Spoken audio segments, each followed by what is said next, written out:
প্রধান উপদেষ্টা নিজেই বললেন যে ছাত্ররা হঠাৎ করে আমার কাছে একটি দাবি নিয়ে আসলেন যে জুলাই আগস্ট বিপ্লবের একটি ঘোষণাপত্র প্রকাশ করতে হবে, সেখানে আপনাকে থাকতে হবে। সমস্ত রাজনৈতিক দল এবং বিপ্লবে যারা অংশ নিয়েছে সেই শক্তির সাথে আলাপ আলোচনা ছাড়া আমি এই ধরনের ঘোষণা পাঠ করতে পারবো না।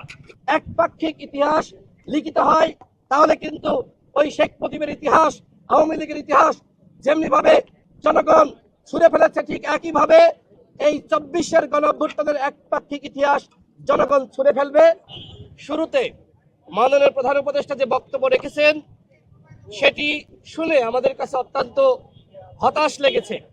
তিনি বলেছেন যে আপনারা আমাদের কাছে আসলেই আমরা সাহস পাই, যখন আপনারা থাকেন না আমরা একাকিত্ব বোধ করি। এর পিছনে আসলে কি কারণ রয়েছে?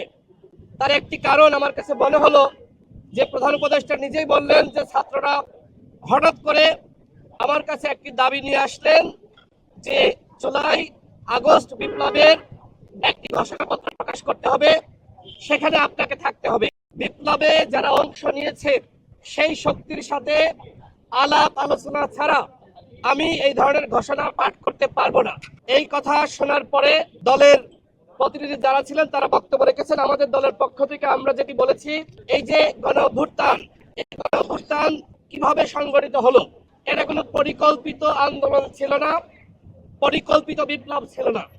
2018 সালের যে ঐতিহাসিক কোটা সংস্কার আন্দোলন একটি সফল ছাত্র আন্দোলন, পরবর্তীতে শেখ হাসিনার যে প্রতারণা, তিনি প্রতারণা করে 24 সালে সেই সফল আন্দোলনকে ব্যর্থ করার একটি নস্যাৎ পরিকল্পনা তৈরি করেছিলেন। পরবর্তীতে শিক্ষার্থীরা 2018 সালের যে পরিপত্র সেটি বহালের দাবিতে আন্দোলন শুরু করে। একটা পর্যায়ে যখন শেখ হাসিনার সরকার, পুলিশ, পেটোয়া বাহিনী গুলি করে নির্মমভাবে শিক্ষার্থীদেরকে হত্যা করে, তখন এই আন্দোলন, আমি ঘোষক যেটি বলেছি সেটাই বলছি, এই আন্দোলন তখন একটি রাজনৈতিক সরকার বিরোধী আন্দোলনে পরিণত হয়।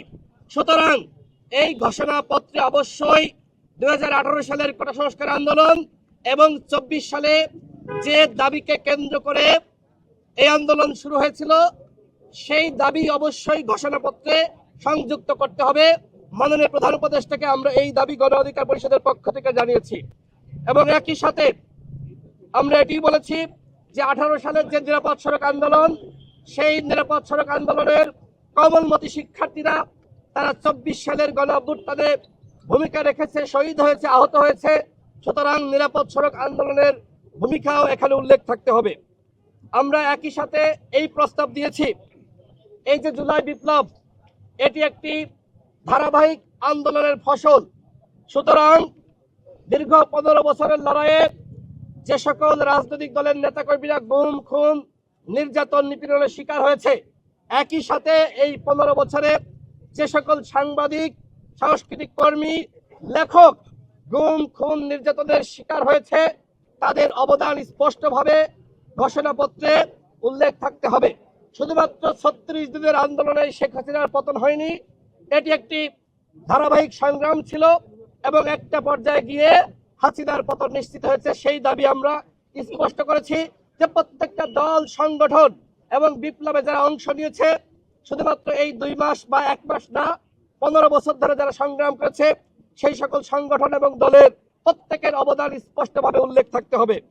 এবং এইখানে প্রত্যেকটা রাজনৈতিক দল প্রায় এই সরকারের সমালোচনা করেছে যে আজকে দুপুর 2টার সময় ঘোষণাপত্র পাঠানো হয়েছে।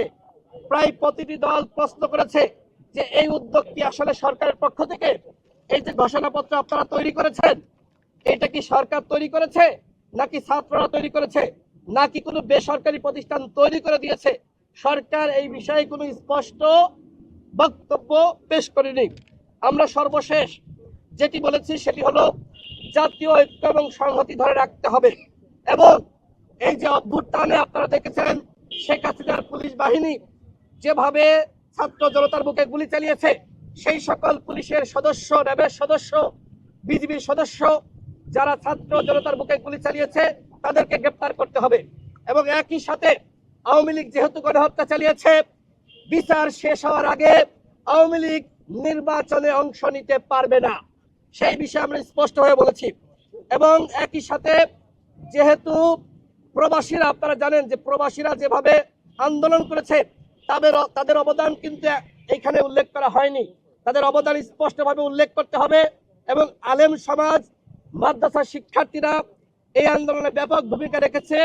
তাদের বিষয়ে কিন্তু এই ঘোষণাপত্রে যেটি খসড়া তারা গঠন করেছে সেখানে উল্লেখ করা নাই, সেটি স্পষ্টভাবে উল্লেখ করতে হবে। প্রত্যেকটা রাজনৈতিক দল যেটি বলেছে সেটি হলো যে এটি র্যান্ডমলি আসলে হবে না, সরকারের পক্ষ থেকে একটি আনুষ্ঠানিক উদ্যোগ নিতে হবে। যেমনি ভাবে 10টা সংস্কার কমিশন গঠন করা হয়েছে, সুতরাং এই ঘোষণাপত্র তৈরি করার জন্য আরেকটি জাতীয় কমিটি বা একটি জাতীয় কমিশন গঠন করতে হবে। সেই কমিশন প্রত্যেকটা স্টেক হোল্ডারের সাথে বসবে, আলাপ আলোচনার মাধ্যমে একটি সিদ্ধান্ত নেবে। ঘোষণাপত্রের বিষয়ে গণ অধিকার পরিষদ ইতিবাচক। আমরা চাই যে আন্দোলন হয়েছে এই আন্দোলনের সঠিক ইতিহাস এই ঘোষণাপত্রে উঠে আসুক। অন্যথায় একপাক্ষিকভাবে যদি ঘোষণাপত্র তৈরি করা হয়, একপাক্ষিক ইতিহাস লিখিত হয়, তাহলে কিন্তু ওই শেখ মুজিবের ইতিহাস, আওয়ামী লীগের ইতিহাস যেমনি ভাবে জনগণ ছুঁড়ে ফেলেছে, ঠিক একইভাবে এই 24-এর গণঅভ্যুত্থানের একপাক্ষিক ইতিহাস জনগণ ছুঁড়ে ফেলবে। এই কথাটি আমরা প্রধান উপদেষ্টাকে আমরা সরাসরি জানিয়েছি।